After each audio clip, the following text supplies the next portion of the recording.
Good morning, everybody. We're coming together for Mason County 2016 Budget Workshop, December 1st, 2015, with Frank Picker. We'll begin with introductions of those in the room, please, starting with the far corner over here. Brian Matthews. Fulbright, please. Justin Smith. Ginger Brooks. Diana Rennick. Jim Madsen. Darcy Ward. Mike Dorsey. Wyden. Jennifer Byron. Dave Allen. Gary Eckenrode. Renee Clark. York. Go ahead, Ms. Young. Mary Jeffries. Frank Pinter. And we had none. Go ahead. Thank you, Commissioners. I wanted to start off by saying a big thank you to everybody in the county. This is a complicated and difficult process to go through and make sure that all the numbers are correct, that everybody's getting the proper adjustments or modifications, and everybody in the county that has been of great help in keeping me or making sure that I'm putting in all of the adjustments and corrections. Last week I sent out, or actually earlier this week, I sent out hey, can everybody double check the numbers and make sure that everything is correct. There were some adjustments that they helped me through that are included in here. There are two that I haven't included yet. They are from special funds. They don't have an impact on current expense, and I'm meeting with roads and utilities this afternoon to discuss those adjustments that still need to be made. Again, it doesn't have an impact on current expense. So what I wanted to do was to go through and highlight the proposed budget modifications as they are at this stage for current expense. So if we can go to page 4 of the most current document, which is 12.1, and just kind of walk through the major changes, predominantly those that impact full-time equivalents or additional staff. Frank, just getting these smaller mini glasses for my glasses. Tiny. So the first one is that the commission has added, or has accepted in the preliminary, the request by the assessor for a technical deputy, which is a one full-time FTE. There is a full-time FTE for maintenance 2 that facilities and parks are going to share. That's one additional FTE. The clerk requested 2 county clerks. The commission approved 1, but then also increased their extra help for $14,256. Support services has 2 FTE changes. The equivalency is 1.33 plus 0.66 is being shared by roads and by public health. That's for a financial analyst and a grant contract administrator. The community development has 2 FTEs. One is an inspector and add a there's another one more position is a Permit tech. A permit tech, that's Yes, correct. yes. So I'm missing that in the text. Actually, no, I'm sorry. It's on the line above. I was corrected. It shouldn't be in building the permit tech. It should be in admin. So I've got the 2, and actually it's the one that goes up there. So it's 1 position in admin for permit tech and 1 position in building for an inspector, as well as adding a what was referred to as a shadow. This is a planner backfill for a part of the year for $28,000. That's not a new position. That's just an interim position. The probation has transferred 1 position from care and custody into juvenile, plus added an additional probation officer. That comes to a total of 7.33 positions in current expense. Calculating an average salary, the bow wave that represents is $545,000, fully loaded Going through the next year and continuing. and continuing.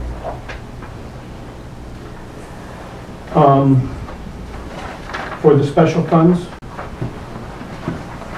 the FTE modifications are in roads.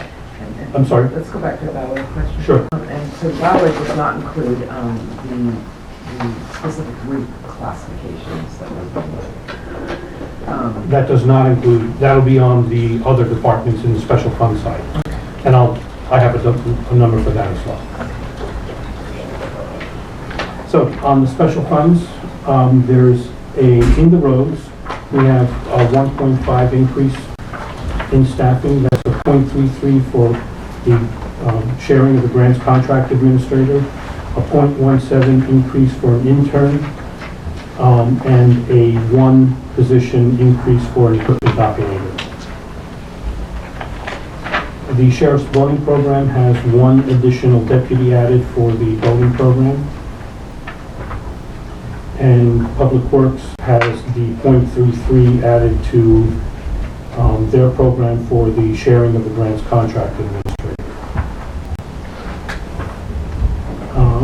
In the landfill, there is a solid waste attendant for 1 additional position. And through the utilities, there's an increase of 1 equipment or an operator. That comes to 4.83 full-time equivalents. Again, that bow wave is $360,000. 360 in special fund. That's 500. So we got $860,000 in new employees that will continue on. I'm really worried about that.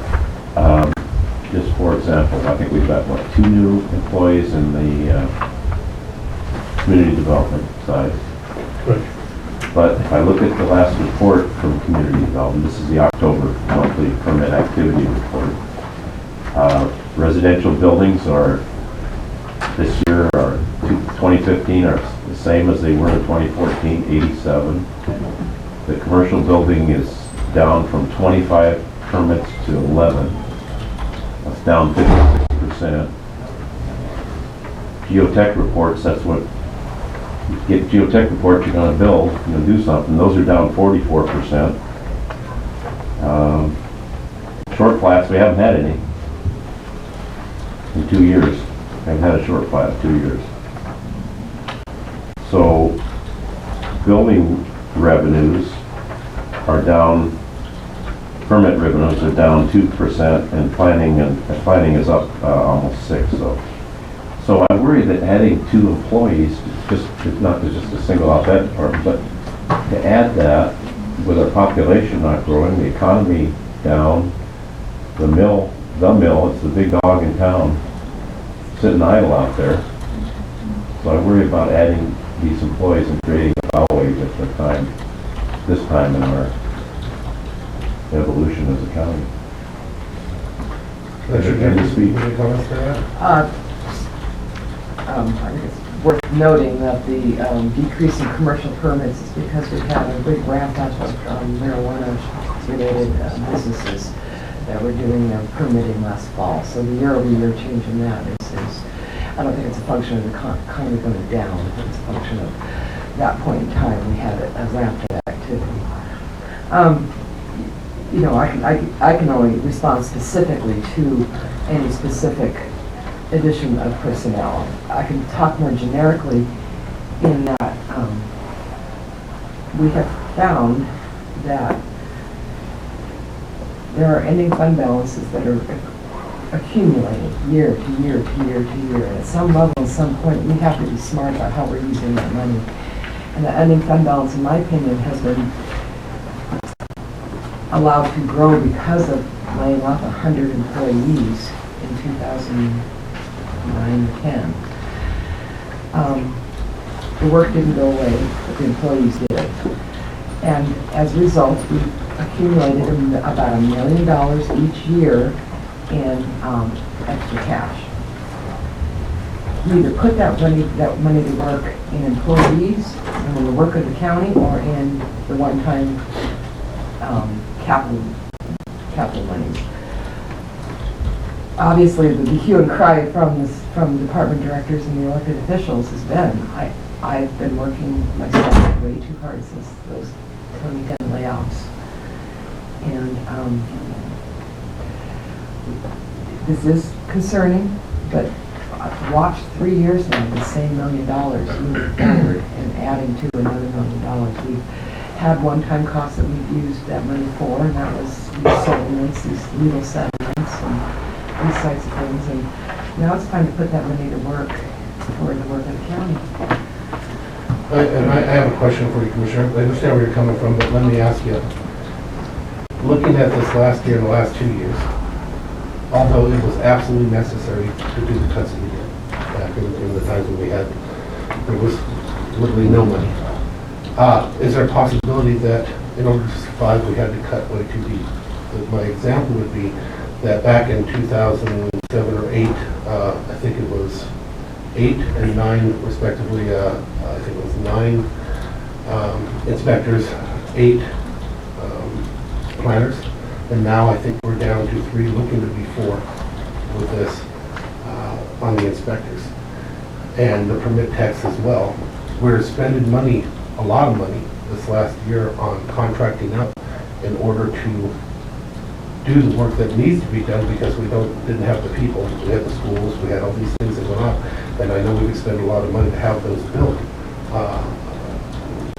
Is it possible, instead that we had cut too much, we have to bring up these numbers in order just to take care of our constituents as it is? I know that as a commissioner, one of the majority of phone calls I've been getting the last year have been from contractors. I'm sure you've been a long time too, but we can't get somebody out there to go and inspect a 9x18 pole. Or we have a contractor that's put down the rebar and needs to drop the concrete, but they can't until there's an inspection on it, and they have to basically lay their people off for 7 days or 10 days. At some point, we may need to consider hiring, and that's why I was in favor this time. Mm-hmm. Well, I think you look at the numbers, and we don't have that much construction activity going on. We just don't. You know, I mean, you hear from people that they're upset about a delay, and I understand that too. But the actual activity going on in Mason County right now is pretty dismal, I think. Drive around it. I mean, go up to Alderbrook. There was a time when there were 25 homes under construction up at Alderbrook. Boy, do Nothing going on. Nothing going on the commercial side. Very little. But when So when I worry about, what I worry about, Commissioner, is the bow wave of the additional hiring. And there's a lot of pressure from employees for increased wages as well. And I don't want to deny those good employees a decent wage and to keep them here in Mason County. We have spent an enormous amount of money on technical upgrades for this county, for software, for systems to help us with payroll and all kinds of other issues with assessors' roles, all those types of things. We should be taking advantage of the technology we've invested in and see it become a more efficient system for us to operate. I know that we would. So I just worry about hiring so many people that would continue to spend more than we bring in, and if there's a point you can't do it. And I agree with you.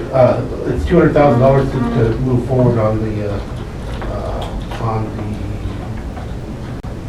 internet, going through the computer to do some of this stuff.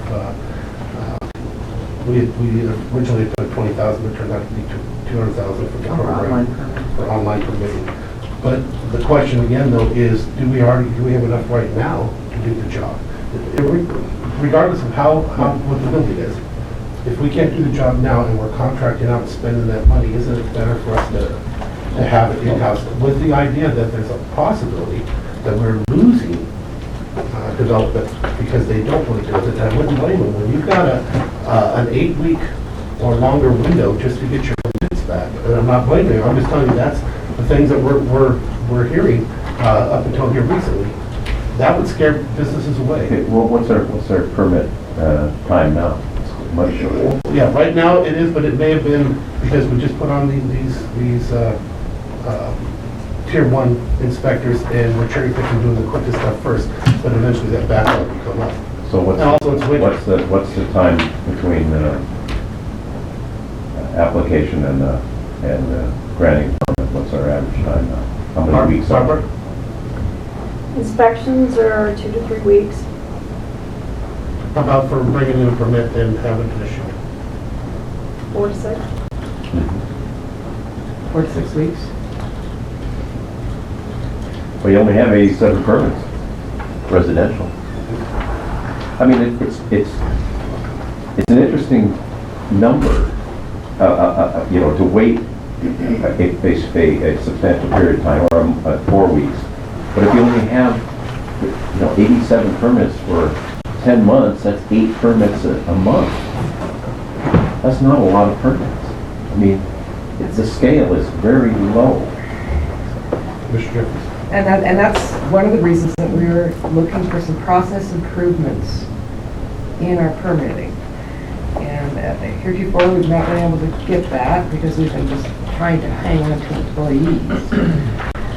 And that's the whole purpose of the merger of the 2 departments, of one director who's concentrating on customer service and process and making improvements to that process, seeing where we can be streamlining things. Bring those numbers down and the number of permits is a function of what's going on in the general economy. It's going to be around housing. I truly believe that we are still on that waiting game till the market gets so hot in both Thurston and Kitsap that people are going to drive to buy and start building down here. Well, they already are. We're definitely getting some building in North Mason. Capstone is even looking at Iron Horse Crossing again. But the thing is, are we even able to cover what we have? We're not even up to half of what we were before the layoffs. Not even up to half. At some point, I know inspectors will get the phone calls. But that's the one department that can help us generate more money for the county. There's just no way around it. If we take care of them and they're able to take care of the client, chances in building here are much greater, and that brings more revenue. Well, I hope you're right, but I still look at the numbers. In 2015, we had 0 boundary line adjustment estimate in 10 months. 5 last year. We've had 7 burning permits, 7, single digit, in 10 months.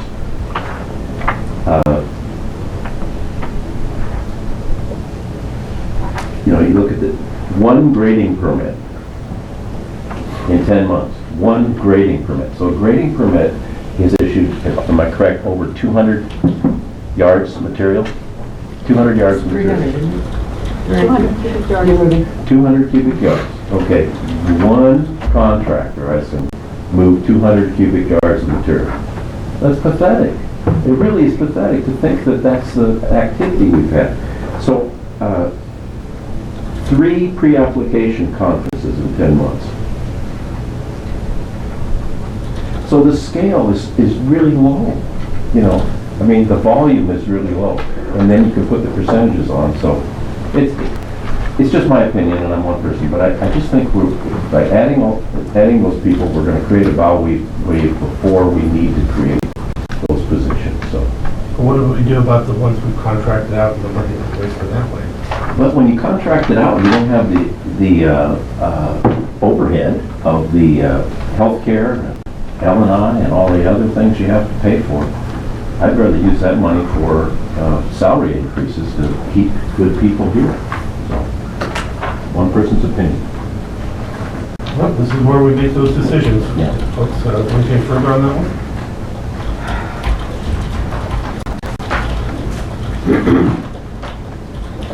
Are you willing to revisit that? decision? We could look at what the impact of the bottom line is at this point and what the changes are, and then revisit that conversation.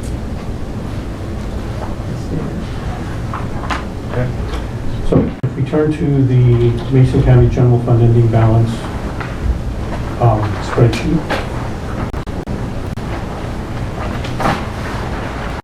the projected ending balance for December in 2015 is $8,100,000. What has changed there is the supplemental request for the outsourcing of inmates of $380, or roughly $390,000. So that has dropped the projected ending fund balance down by that amount of money. The next page for 2016 starts with $8,100,000 as the ending fund balance, subtracts from that 510 for projected 13th month expenditures, and adds back the unexpended budget authority. Actually, that's already included in there. So that reduces the ending fund balance to $7,600,000. When was that, 120,000 we were talking about earlier? Is that in here? 200,000. The over. No, that's coming, that's on the next page. So, we start with $7,600,000. We apply a 12% reserve to that. That's $3,871,000 of a reduction. And after reserve, we have $3,728,000 available. The projected revenues for current expense are $30 million, roughly $29,975,000, and projected expenditures are $34,521,000, a net difference of $4,545,000. What we're adding in revenue to the projected numbers are a levy shift of $1,824,000, additional sales tax of $300,000, additional marijuana tax of $18,000, additional city-county assistance of $33,000, additional revenue from the Historic Preservation Fund, and I'll speak to that in a moment when we get to the next page, of $10,000, plus an additional one-time funding from the DNR for $600,000, bringing revenues up to $32,761,000, reducing the net shortfall of $1,760,000 to $1,760,000. Those are the revenue adjustments. I've talked with the treasurer yesterday, and she's comfortable with these, but is not comfortable projecting any higher revenues from any of the what are already in the revenue projections for current expense. Frank, is the levy shift an ongoing source of revenue, or is it a one-time? That is a one-time source of revenue. And those dollars are projected to be expended for one-time expenditures. And I'll go through those on the next page. Okay. These are the revenue adjustments, the next page. So if you do a levy shift, you get the 1.8 once? Correct, and you spend it, and you should spend it once. But you can't go back in 27. You have the option of doing a levy shift, but you shouldn't continue to do levy shifts to cover long-term costs in current Yeah, expense. not based on this, you don't go back. If you were, it's always the ability for the commissioner to go and actually do a levy shift. But that's not based on any of this stuff. It's the same thread of levy shift that's been on the windowsill for the last so many years. Yeah. What I did want to add was that, let's have that conversation on the next page. So as part of the adjustments to expenditures, which is the next page, the levy shift is going to pay for the ER&R underfunding repayment audit finding of $532,000, a audit finding adjustment that the current expense needs to pay back to ER&R of $348,000. Current expense needs to pay back to roads a over-levied traffic diversion of $300,000. Current expense needs to pay back to roads again $275,000 for over-diverted traffic diversion of 2015. And it needs to pay into the city an estimated $150,000 for their cost of that levy shift. We don't need to, that's what we're doing because we're nice neighbors. Correct. So those are all one-time expenditures, and the levy shift on the one hand as revenue is one-time. These are one-time expenditures that are going to be used to pay from the revenue of the levy shift. Those are the items down to 150. And we've already paid 219,000, yes, down to 150, correct.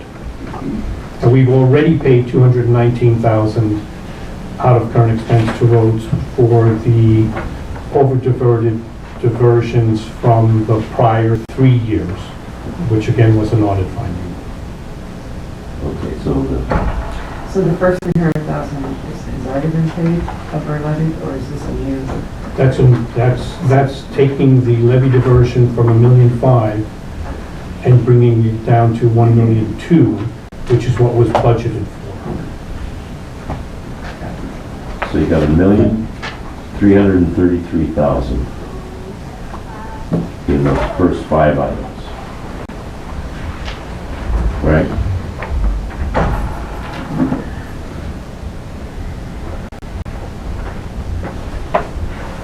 Underfunded repayment, cash out the vehicles, over diverted. I got $1,605,000. $1,605,000. Maybe I'm not adding them up right. I had $532,000, I got one, like 6 too. $348,000, $300,000.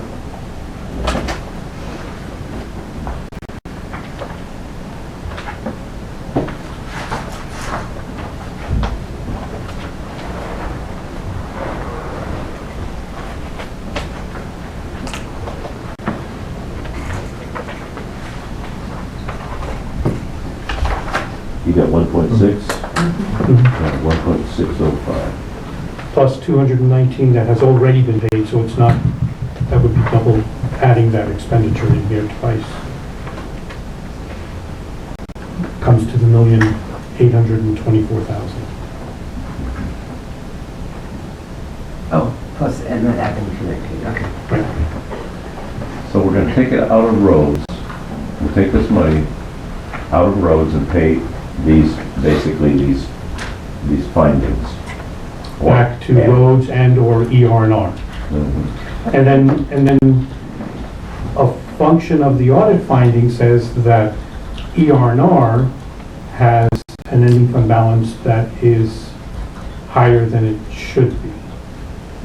So ER&R will need to pay back to roads an estimated additional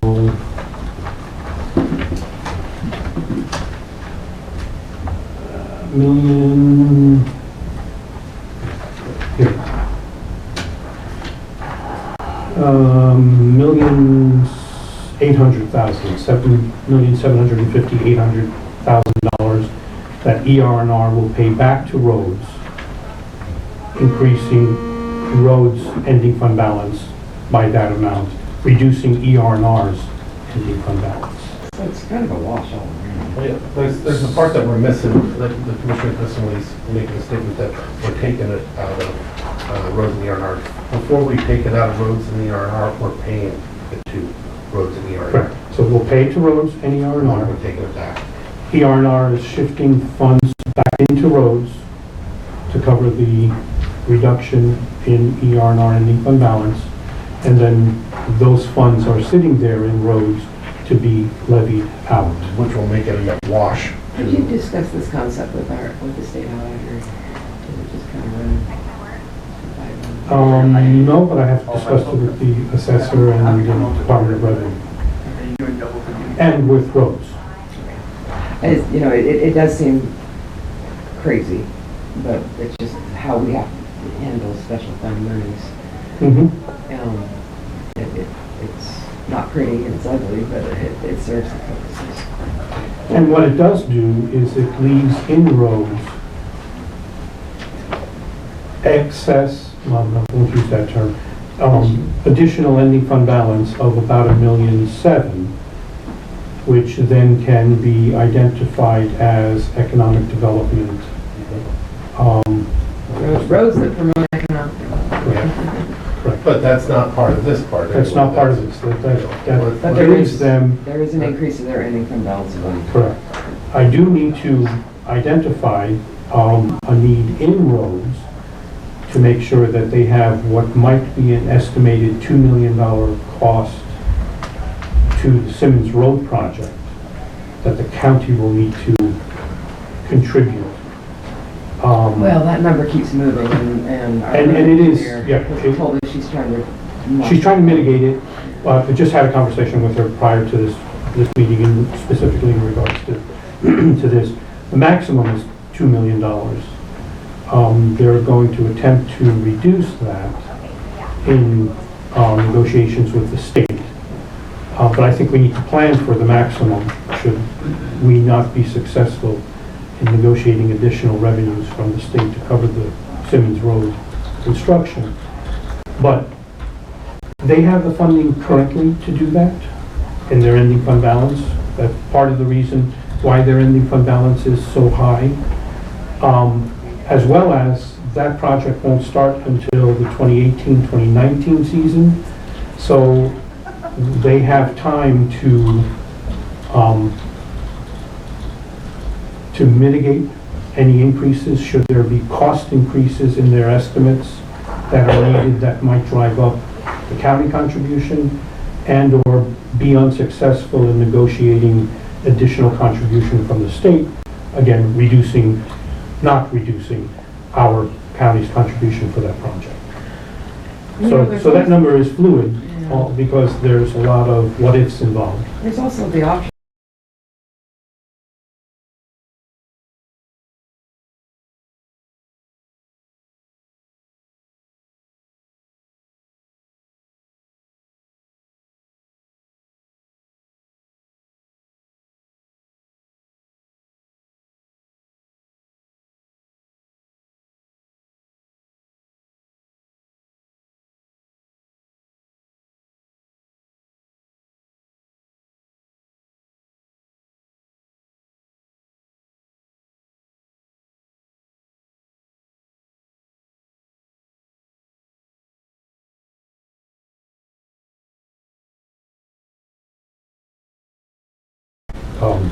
the request to the squats and try. And I think the original appropriation, I think, that I got was $1 million, and then another $5 million?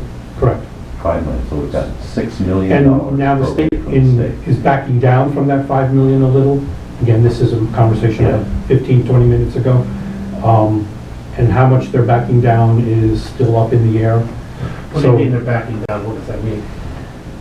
There's some question as to the timing of that 5 million and whether, actually what I would rather do, since I didn't have an in-depth conversation, is let the county engineer have that conversation. The way it was described to me is there's some backpedaling going on. Okay, well, the last thing I'll say about it, it's a safety project. Correct. And the reason it's being done is accidents on Highway 101, fatalities. And the reason that we have a Camilchi interchange is because 4 people died in one accident there. 4 people died in that one accident. 'Cause that was an at-grade crossing, just like Lynch Road and the 101. And that's a safety issue, a state safety issue, Yes. based on Yeah. 101, and that it should be a state fully funded project. And that's why, because of the law, we can use state money on them, they can contribute to this county road fix, Correct. which they have for, to And they- tune us $6 million so far. So I just wanted to bring that up to say that this does take into consideration what might be a $2 million cost to the county for the Simmons Road project, and it still leaves funding in roads for that. Well, it's hard to describe this, to answer questions about a levy shift. I mean, if people ask it, it's hard to describe. But Commissioner Netherland, you had an analogy about two checkbooks. How does this, can you explain why this is not a detriment to the county to do a levy shift? Well, I'm not sure about the two checkbook thing, but again, for this particular situation and this particular levy shift, not all levy shifts, this particular one, we have a situation where, okay, you have two checkbooks. You have the current expense checkbook is going to pay into a roads checkbook a certain amount. So we're going to do a levy shift so that that amount goes back into current expense. We have to put it into the roads because of specific requirements of past sins that had happened in the past. We have to pay that out. It's not being used in their checkbook right now, so it's a no harm, no foul when it comes back over to this. That's a checkbook analogy if you want to use it, but the idea for this specific one, this does not apply to the other type of levy shift that you're often, concerned about, that we've had conversations about. That's a whole different type of out of their checkbook to fund our stuff without putting money back into it. But because the city of Shelton has no county road tax, they don't pay that. That's why we would have to pay $150,000 to the city. Right, so the city does not pay a road levy, and what this does, what a levy shift does, is it increases the current expense levy. For a county resident, county taxpayer, that increase in the current expense levy is offset by a decrease in the road levy. Because the city does not have a road levy, they're not seeing the offsetting decrease. So what happens is their current expense goes up. Goes up. So we are paying them the difference, and so they don't have to raise their tax. So they're not harmed. What they can do is they can buy down their levy with this $150,000. They'll have to take action to do that. Correct. Or they can, but I think, Keep the money. I think that they're pretty darn close to their limit anyway. They would have to buy it down anyway. They have to reduce their limit. They are. anyway. They were exactly at their limit. They were dipping into the park. Which is what they've done for the last couple of So years. they would have to do an action anyway, just because of the increase in the, or because they hit their limit. But the city is not affected on this one because we're buying it back. So we're making a call.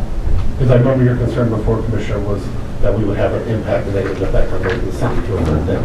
In this situation, now, I'm only talking about this situation, your other concern for a bigger standalone levy shift, none of the argument I'm giving applies to that. That's a different animal, and it would have an impact there. There are many different impacts for that type of levy shift. I do want to step back for a moment on the revenue question. We had adjusted the sales, the revenues on marijuana taxes by $18,000. I have done some research and found that the 502data.com, which is a third-party analysis of the impact of I-502 to the county, is identifying about $127,804 of sales tax to Mason County. Now, I have not been able to confirm that with Department of Revenue, so I'm not including it in here, but I'm just identifying that there may be how much are you additional including right now? revenue, The exact number? 18,000. And I think that 127 was both city and county sales. That is So some correct. of that would be going to the city. And I'm unable to identify how much is what based on the information from this website, but I am getting some information from the Department of Revenue. I don't have it available today. What's the date that that's up to? This is as of yesterday, the end of November.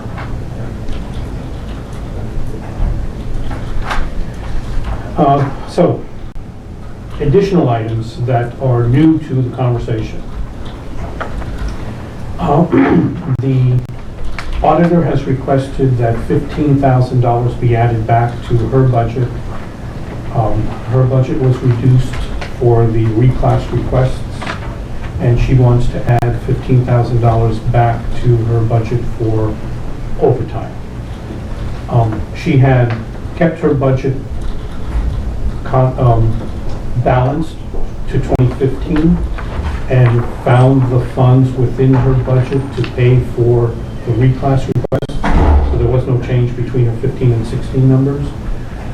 We reduced it by 29,000 and change, almost $30,000 in the reclass request. She wants to add 15,000 back to her budget to Is she pay dropping the for. class? She's, I believe she's going to put forward a reclass request.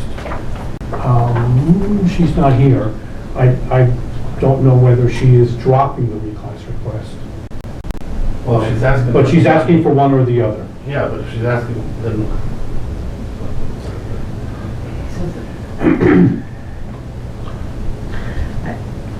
go ahead.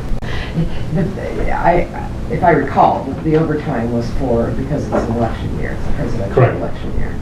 And the reclass requests are in In- the financial services department, so the two do not even, Well, no, she wants the additional overtime in financial services, in lieu of the reclass request, dollars in the budget. Now, does that mean that she's gonna drop the reclass request? I don't have the answer to that. I think it should be one or the other. I agree. I mean, but I don't understand. Let's just put, well, Commissioner Sheldon, Mhm. I think we should just put that back to her, one or the other. I understand. You say something here. I personally say no to that request. Okay. Commissioner Sheldon? I don't see where the money is. I mean, So that's a no to the request? I can't add money back. We don't know how much we're gonna have, really have in revenue yet. We haven't decided if we're gonna take a 1%, initiative 547 yet. Okay? We as a commission.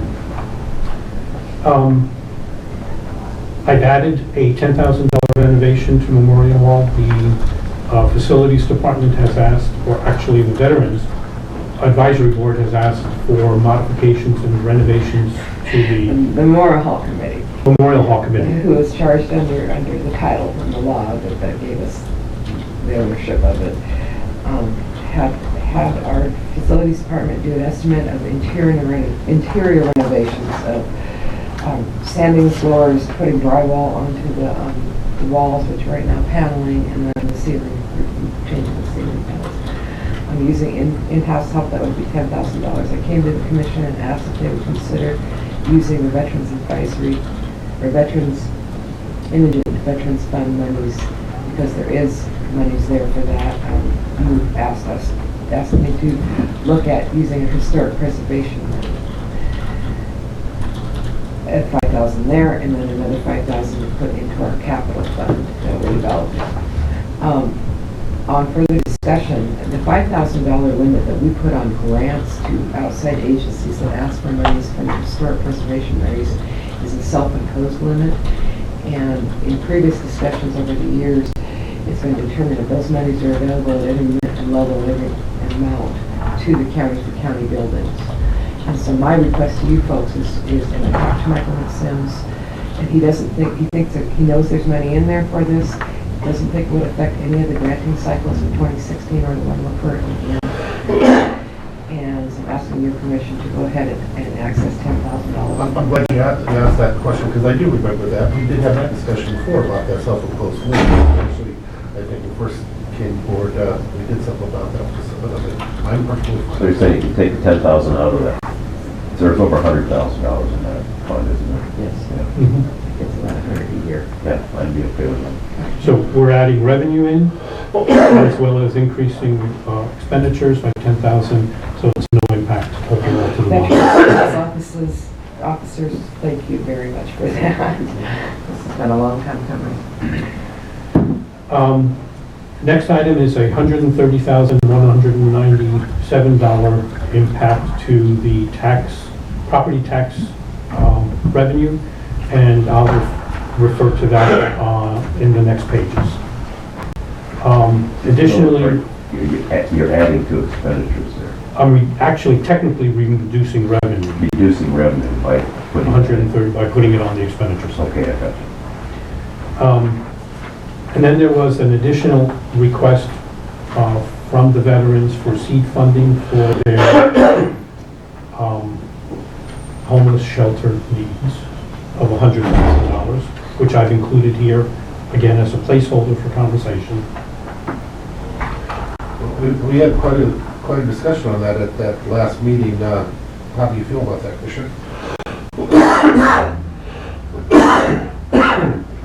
Well, the request came in context of, do we take the 1% that we're allowed by law of property tax revenues increased and earmark it for some sort of veterans housing? They don't have a building, they don't have anything identified, they have a partner identified.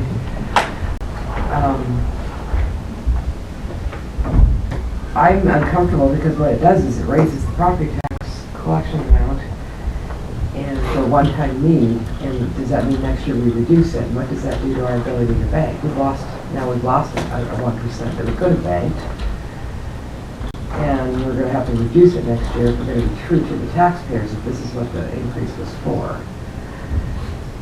That's just messy and ugly too. There were several other aspects of it, and one of the reasons for the request was not even to take everything they have now. It was to create new housing for these veterans, perhaps even build or purchase. But with that, it did come up in the conversation on the 1%.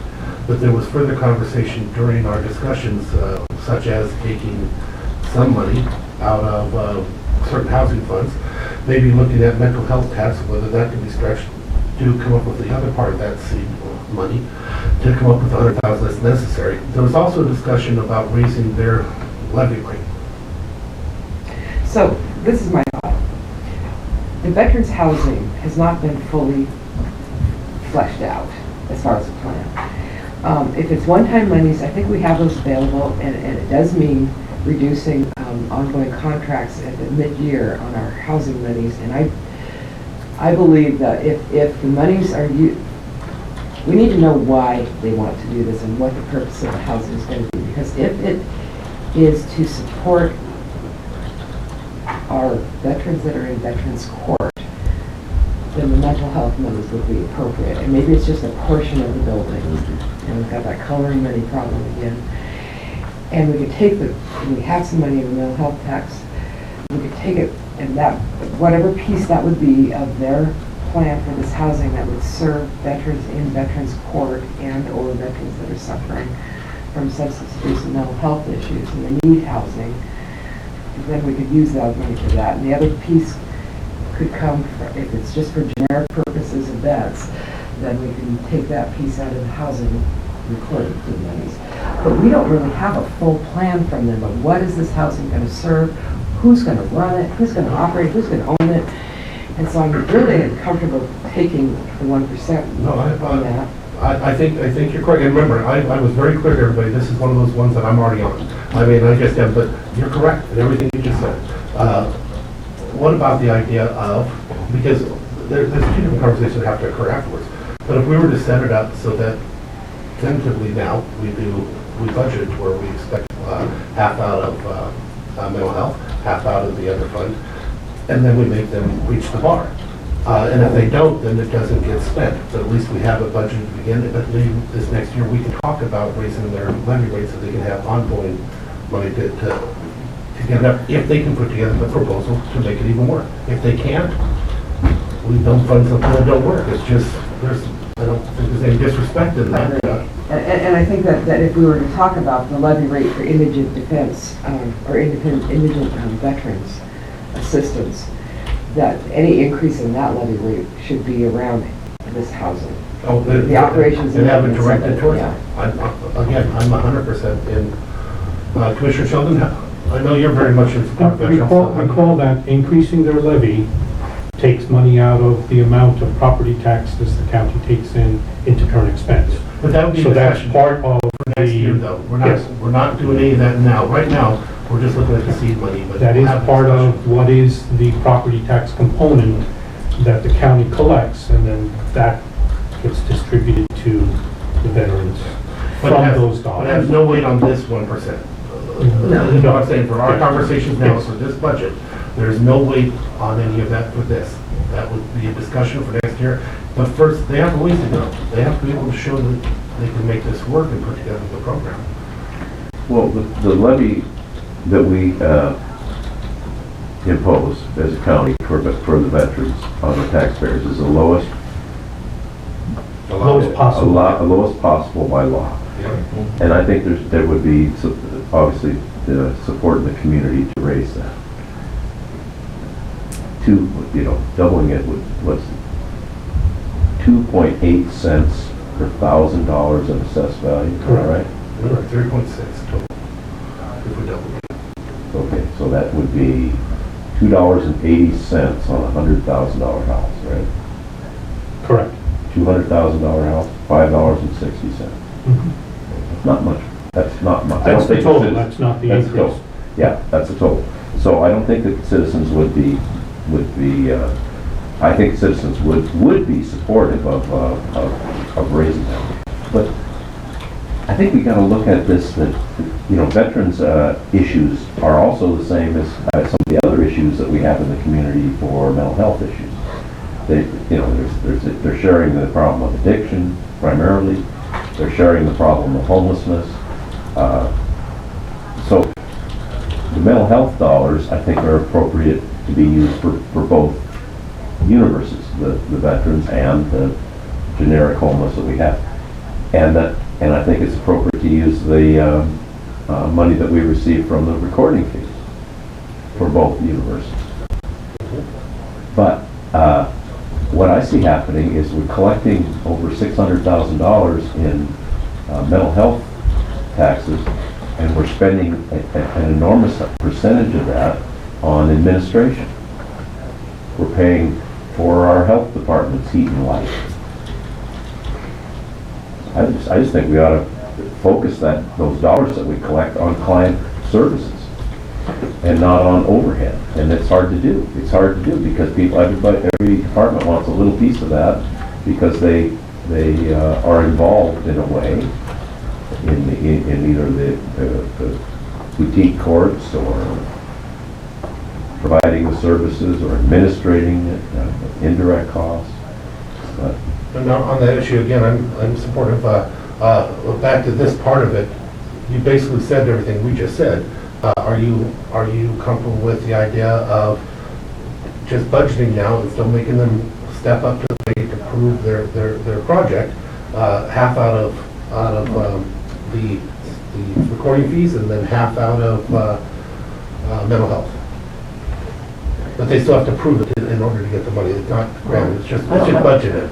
I just don't like the term that they have to go prove something to us.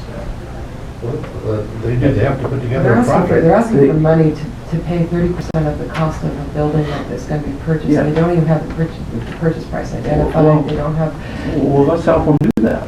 Yeah. Let's do it as a partnership. Let's not create, like they sit outside the room and we bring them in and have you proved it to us? We went through this with a domestic violence shelter. And there was a great group of volunteers who went to Olympia, got over $2.5 million in the capital budget. The chair, Margaret Prentice, and the Senate Ways and Means Committee said, what are you doing? You mean you drive these ladies and their families to Olympia? You don't even have a shelter? I'm sure you're not saying give them the money without a plan, right? No. Well, that's what we're talking about. A We're plan asking them to isn't create a just, plan. yeah, I know, but we're just saying that, I think you're giving the impression that they have to develop this plan and come in and here's this 3-ring binder, there's your plan, now you can go.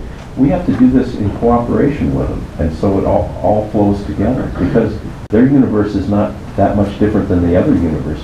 They served our country, and very few people do that today. They served our country, but still the problems of addiction are in their camp as well as the other communities that we have here, in our jail. The problems of alcoholism, their problems are shared by the other communities too. So that's why I'm saying we gotta do this kind of holistically together. Otherwise I think our effort isn't as strong.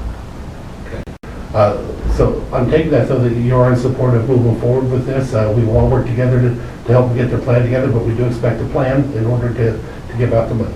Well, we have to have a plan, Okay. yeah. But I think we can enable the plan. Yes, we can. But I think by some of these silos we've created in Mason County government, we don't enable this thing, a lot of these things to go forward very quickly. Okay. And we will do that. You have my promise to work with you. I'd love to work with you. Commissioner, we'll work together on this and put the effort in to make it happen. Okay? What else you got? Next item, it has been on the proposal previously. We've reserved $116,000 for the reclass requests that are coming forward prior to the establishment of a formalized reclass policy. I'm sorry, I have a question on the last one. Sure. This, that 100,000 going to show as revenue in, expenditure out?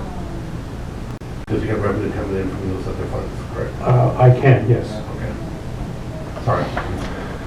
So as for the reclass, I think we've already agreed that we're going to go through this process, so we need to have it in there so we can go through the process. Do you agree with that, Commissioner Shovel? Well, I think we have to have the process, but again, we're allocating dollars that we don't know that we have yet. We haven't decided if we're going to take the 1%. We haven't decided if we're going to go with the bow wave of $800,000? Current expense side was 550. Yeah. Okay, so again, your recommendation then is to not do it, or is it to do it? I think you got to decide how much you have to spend first before you spend it. And I think when you decide first that you're going to spend money without knowing how much revenue you have, Well, you got to define how big the box is. we've already done that. We projected revenues, and that's what he spent the first half of this talking We've about. spent so many hours. And so I'm not quite sure where the confusion about the revenues When you is. haven't voted, you haven't taken the vote to Okay, take so if you have to make a vote around what are you going to spend and your revenues at the same time. And so if you're hung up on I'm sorry, but this is starting to get a little irritating. If you're hung up on the $90,000 on the 1%, we've continued that hearing. We won't have that decision till the 8th. But at some point, we have to do some projected expenditures, just like we talked about projected revenues.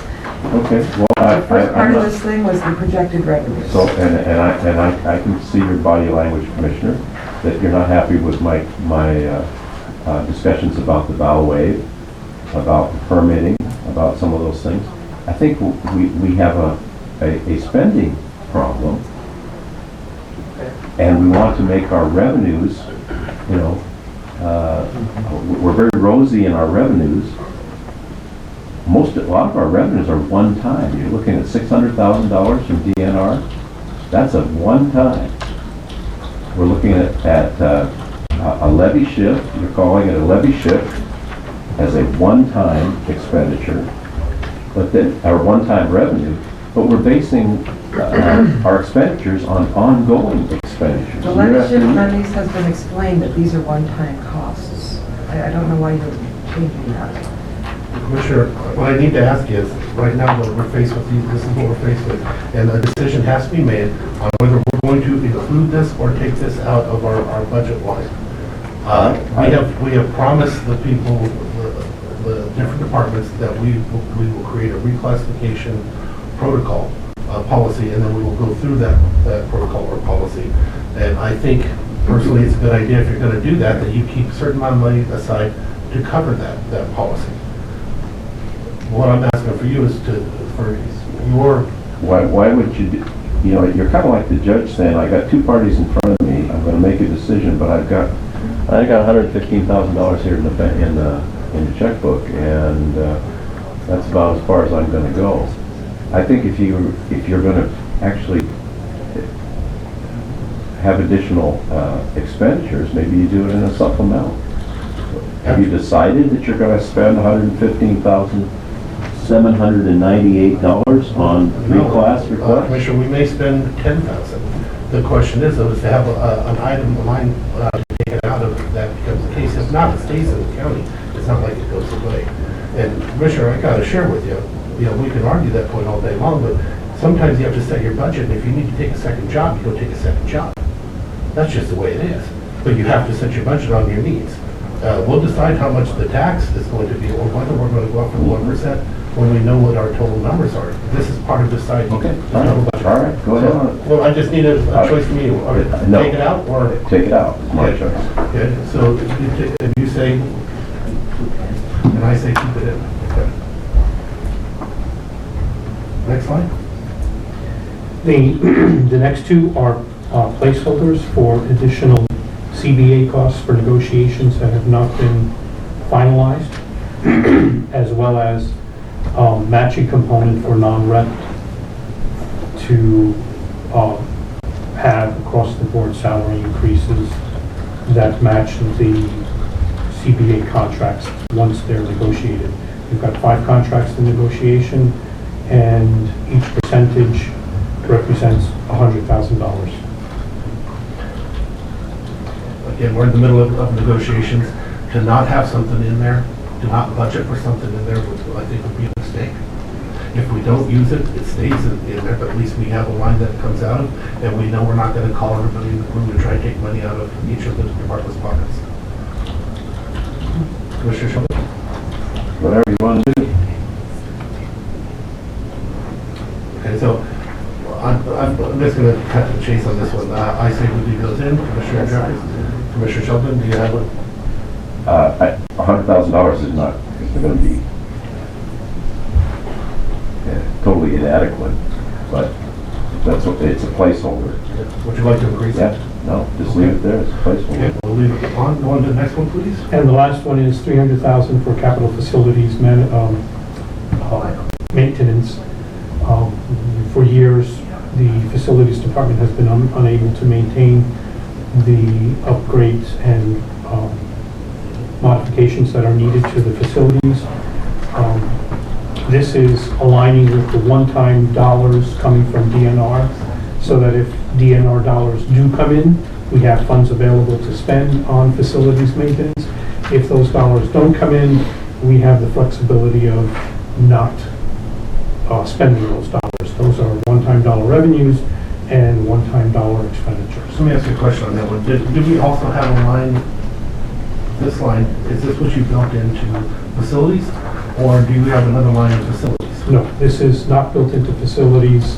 This needs to be added into either non-departmental or more than likely into facilities, so that they have the ability to spend it only once we have recognized the revenue that Is there a line in facilities now? No. Or capital at all? No. It's just a. Minor. It's just It's minor, but it operational. was there now, Yeah. before we do this. Okay, Okay, so 20,000. Commissioner Sheldon? Are you okay with that too? Again, it's not money we're spending out unless we have the revenue to go in. This is actually a catch-all that will allow us to, if something does come up short, this is one of the holes we can go to pull money out to make sure that, that we stay well with our budget. Are you okay with that? Yeah, but again, I keep saying, you really are writing a budget that I don't think you could afford.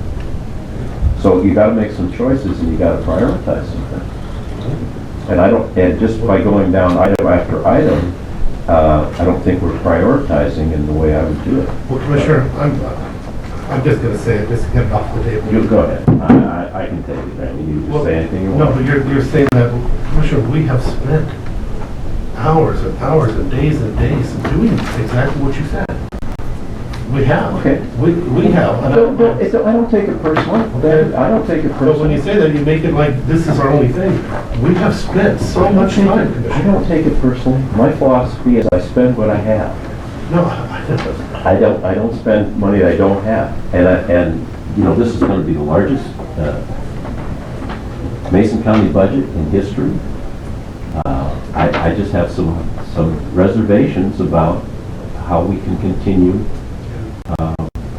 spending. So if you take it item by item by item, it doesn't sound so bad. When you total it all up, it gets really, really expensive. And that's my feeling, I'm sorry. There was one item that I overlooked, and that's the $105,000 for the purchase of the handheld radios for the sheriff's office. I also do not see nothing underlined up in the purchase of vehicles. That's already on their budget. I know, but I didn't see anything here. You have it listed here, but you don't have any. It's already in their budget, one. What is here is, there was a conversation at one point about taking the $750,000 for the sheriff's vehicles and spending that out of non-departmental. That's what that is a placeholder for. Okay, what about the idea of taking some of those funds, not saying do it, just the conversation, some of that money, put it on a second year loan?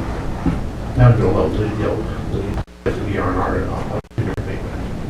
Well, remember now, we've just reduced the R&R's ending fund balance to $3 million, and their capacity to fund these types of things is very limited.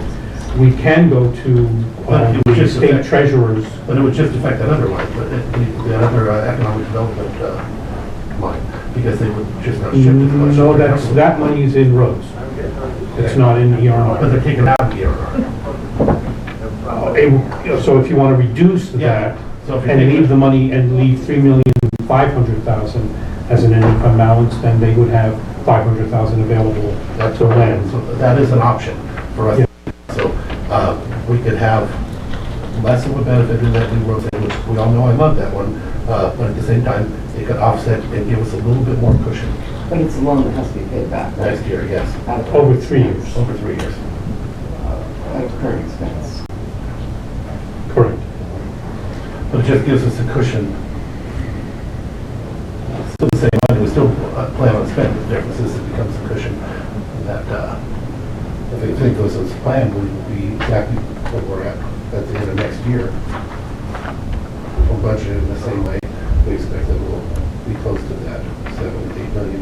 It would save overall $250,000 this year, which would then be paid over the next 2 years. So it would save $250,000 in 16, which would then be paid over as funding in 17 and 18. 125 and 17.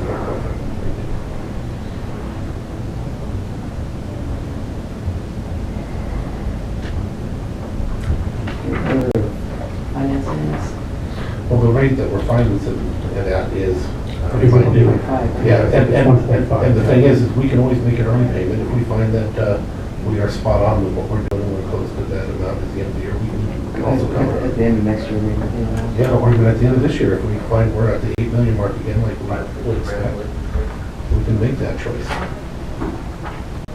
the end of this year? Yeah, we could, about 15, 16. Yeah. That's what I meant, at the end of 16. Yeah, if we're at 8 million, we would, or better. So that would reduce, so it means you were not shifting money from ERR over to roads. Is that what that is? Correct. It would reduce that amount. And it was 750 that we were gonna put into this? Capacity is $1.7 million. No, actually, it's 750 for the cars, I think. It was 750,000. Yeah, 750. But we were gonna put, we were gonna put $1 million into that fund, or we were gonna, That was gonna be closer to $1.5 million. Yeah. What's the total number, if we did this, what would be the total number there? because that number shifted, because it was the small. Yeah, but it shifted back a little bit better. That number is $1.8 million. Because the other options, we were gonna buy a few more roads. No, like, yeah. Miles of meters. No, but it's $1.8 million. So it's gone back up where we're fine. So with $1.8 million, that would bring it down to, $1.5 million if you took 300,000. yeah. So we would, still The be 300,000 is for, the A loan on the vehicles. because of what we shifted out there. Just something to think about. We don't have to, but that would give us a little bit more of a cushion. We already created a little bit different with the 100,000. What was the other one we just did? Was the veterans. We had revenue coming in to match the But there was 100,000. one more. There was one earlier before that. oh, the handheld radios. No.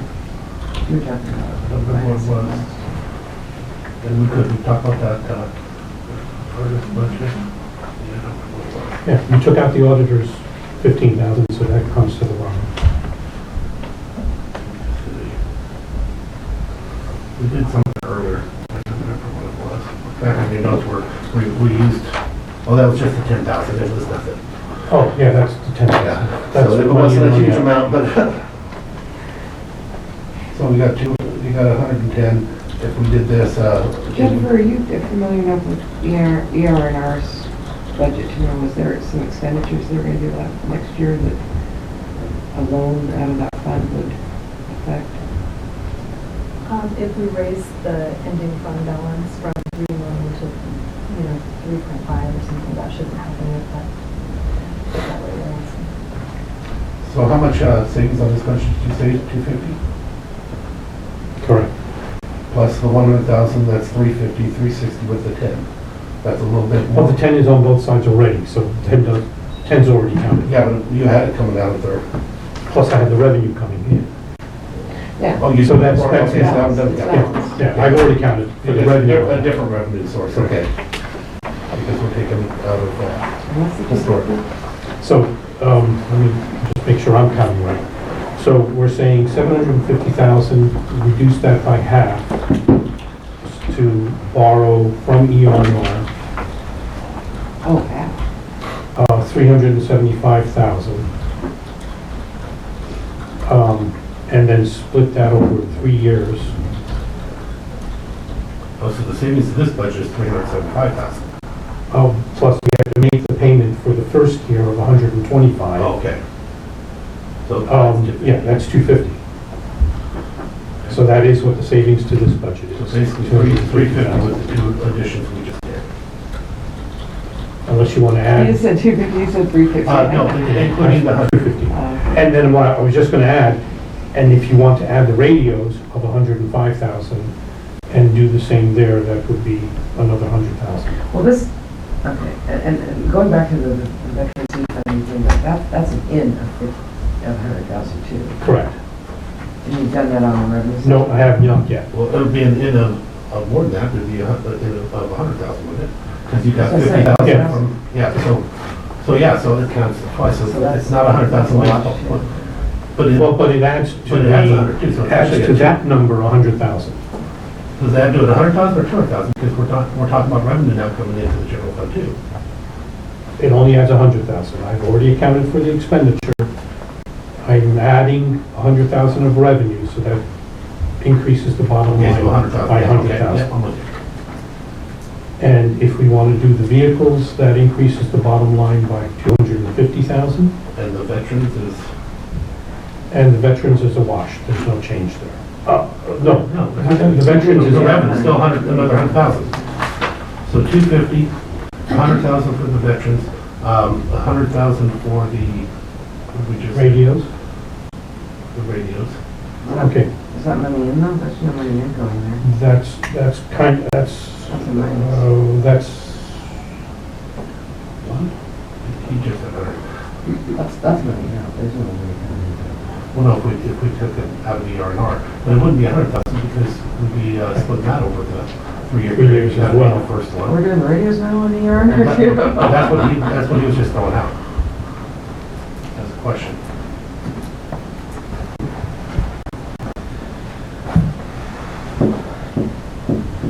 We haven't decided any of this yet, I don't think, we're just talking about looking at the option, and then we'll decide.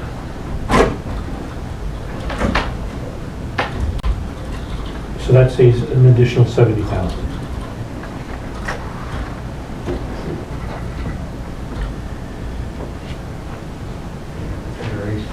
Different here anyway. Rather clear in your minds very much now. So, just to recap, if we do half of the vehicles as a loan, that saves $250,000 out of this Yes. year's current expense budget. Yes. If we do all of the radios as a loan and pay that off over 3 years, that saves this budget $70,000. For the veterans, I've already included the expense of 100,000 reserve. What we're changing is adding an additional $100,000 in revenue. Revenue. So that adds another 100,000 Yep, to the. that brings us to to the 420. So, I've got 250 plus 100 plus 70. You're doubling up on 100, so. No, it's 420. Yes, I'm sorry. 420. That's this number down here. Right. Yeah, it'll be this number down here. But that would also. Excess reserve? Yes. Yeah. That's excellent. And that's something we definitely need to look at, and I asked them to put it down this way, because before it just shows that this is where we're at. This is where we're at with, the total money we'll have in the bank would be close to 5 million with this. Correct. Because we have our excess reserve and our. We do have these 4,400,000 of our 12% reserve left.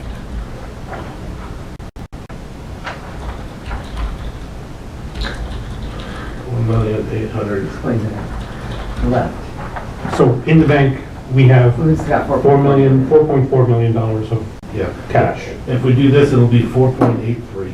Correct. So that's a pretty substantially sound, that's better than what That's we were very last sound. year. We were. And we were a little less last year. Yep.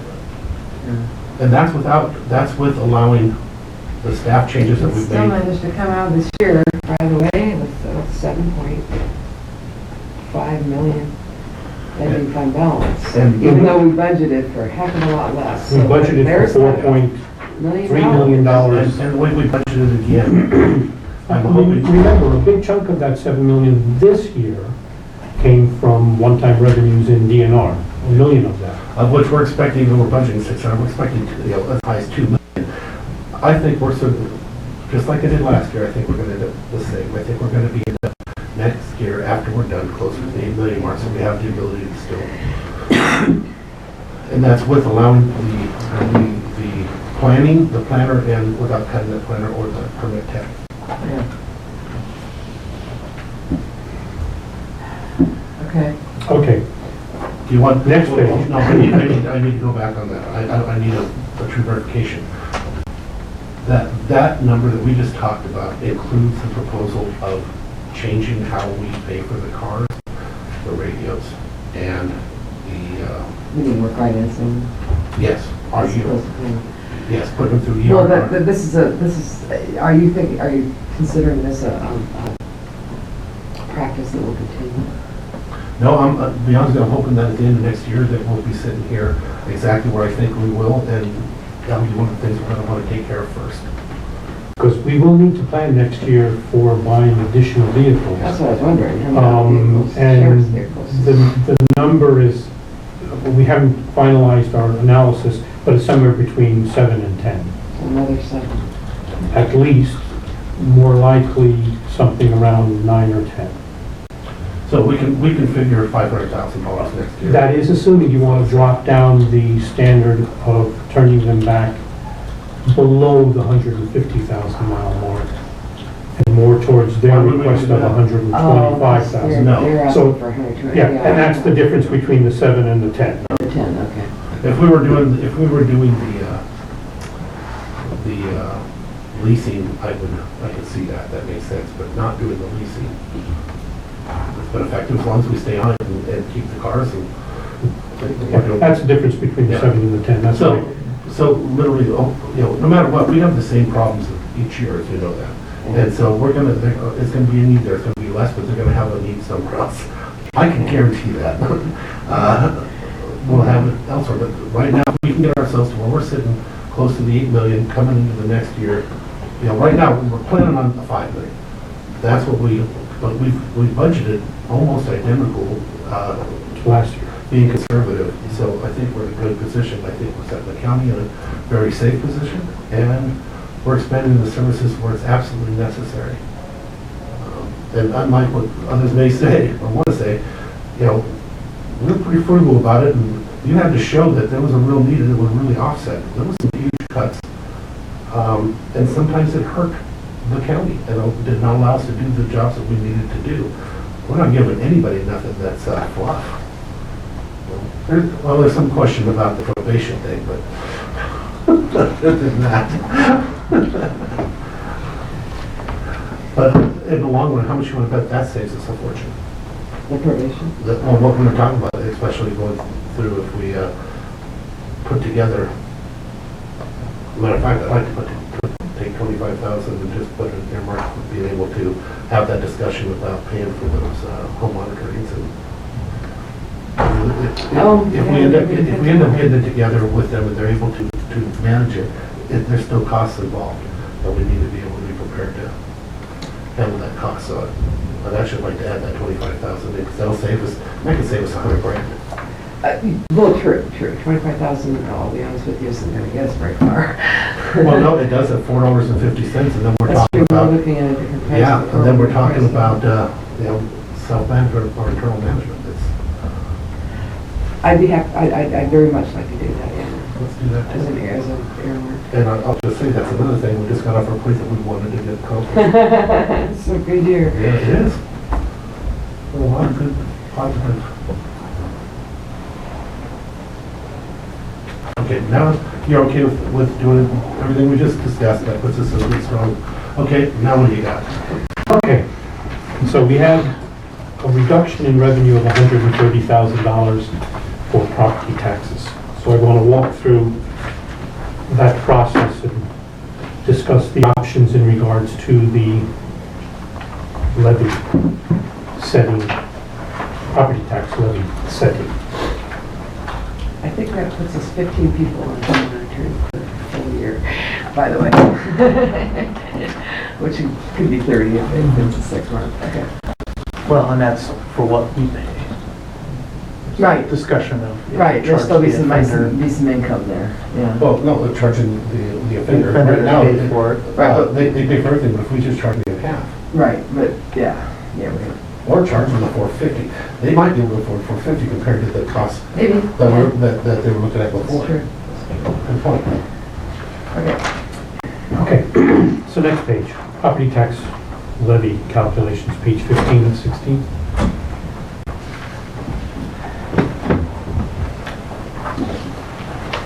The left-hand columns are for the current expense levy calculations, and the right-hand columns are for the road calculations.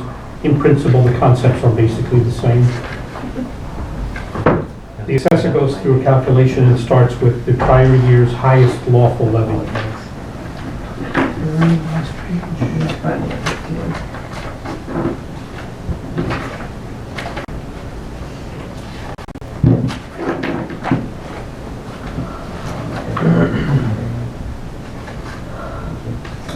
I'm not, It wasn't included in the actually, prior. that breath wasn't there, I was thinking about another issue. I wish that I'm sad that we can't keep us all together through this process. And I hope I didn't go overboard. I don't know what to say about that. I just truly don't. And there comes a point you have to just make decisions and then ratify it at the vote. I just hope go ahead. So, left-hand column is current expense calculations. The assessor makes calculations based upon the prior year's highest lawful levy. And what she does is, she starts with that number, which in our case for this year is $9,426,254. So that's where her calculations start. She adds to that the amount of the refund levy. These are refunds that the treasurer made in 2015 that we can collect in 2016 by adding it to our highest lawful levy. And that does or does not get counted on 1%. That does not get counted in on the 1%. Just say that one more time, I'm sorry. That does not get counted in on the 1%. So the 1% is only on the prior year's highest lawful levy. So if you look at the first column on the left, 9,426,254, that's without the 1%. Adding 1% gets us to the column just to the right of that of $9,520,153. $517. So there, the assessor has added the $94,262 to it. What about the other 94 that you're talking about, though? That is the 94. That is- Yeah, you had us a little confused on that, and I still need a little explanation. You said something, because of something that happened last Yeah, year. and that's what I'm, that's where I'm going. So that is the 94. That is the 1%. Add to that the refund, Okay. on both sides the same. Add to that new construction, again, on both sides the same. And add to that the state assessed utilities, again, on both sides the same. So the property tax limit without the 1% is $9,532,226. And with the 1% is $9,626,488. Excuse me. Out of that 9 million, out of that 9,532,000, we need to deduct the mental health tax component and the Veterans Assistance Fund component. Because that comes out of the county's portion. So that reduces the amount of the available current expense levy to $9,280,278. $9,280,000. So that is the available current expense levy. Without the 1%, and $9,374,541 with the 1%. So why do you, hang on. You went from 9.5 To 9.5, No, but then we're Yeah. dropping down to 9.2. Why are we? because I'm reducing the Well, that's 9.5 why I by said this it- amount and this amount. Now, the This assessor is is, from below. yeah, It threw me off at first, but it made sense, so subtract these from up above, and that you get this one in the middle. That's why I was asking, where do you get So that it number? doesn't matter, because you're adding it back there. correct. And what I'm doing is I'm showing that they're balanced. That the property, it's bookkeeping. You've got 9,500,000 to distribute, and you're distributing the 9,500,000. So that brings the available levy to 9,280,275. Last year, our budget for the current expense levy was 9,317,302. We estimated the 1% of 93,173, and what we are currently budgeting is 9,410,475 In the 2016. in the 2016 budget. But all we can assess without the 1% is 9,280,278. Because the others have their own levy. Correct. And we started with 9,317,000, which was higher than what was allowable in 2015, because we started with 2014. This problem goes back a few years, and we've just been not budgeting the amount that the assessor has been calculating. So what we expected in this budget of 9,410,000 can, without the 1%, only be 9,280,278. That's why we have $130,000, 196 reduction in revenue. And you did that in here. And I did that in this calculation. That's assuming no increase. If you do take the 1%, that reduction goes from 130 down to 36,000. That's the night you're passing the numbers in. We don't have any, we're Well- negative on things. Because we've over budgeted. So if we take the 9,280,000, we have zero bank capacity, which would be the expectation, because we haven't, Commissioner Sheldon was here for this. because we haven't taken the 1% last year, and we didn't bank it. Yeah, we didn't take it, and we didn't make it. Well, yes, we didn't take it, We did Correct. take it. No, we didn't. Well, but we over budgeted for it. So the adjustment, if we don't take the 1%, is 131,000 in reducing our revenue. If we do take it, the reduction is 36,000. Let me ask you this, what about the concept?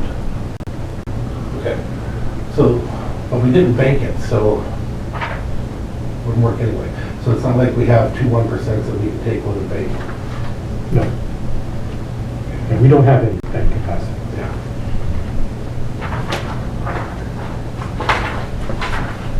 So on our budget that I'd we like to find have, an offsetting cut of 130,000 somewhere in here, it'd be nice. well, let me ask this, what does that show on our budget? Did you use these in the budget we just got done discussing? Correct. I reduced I included an expenditure, So you but did technically I should have beforehand. reduced our revenue. So our So number. this number includes not taking the 1%. Okay, so all the work we just did already includes that.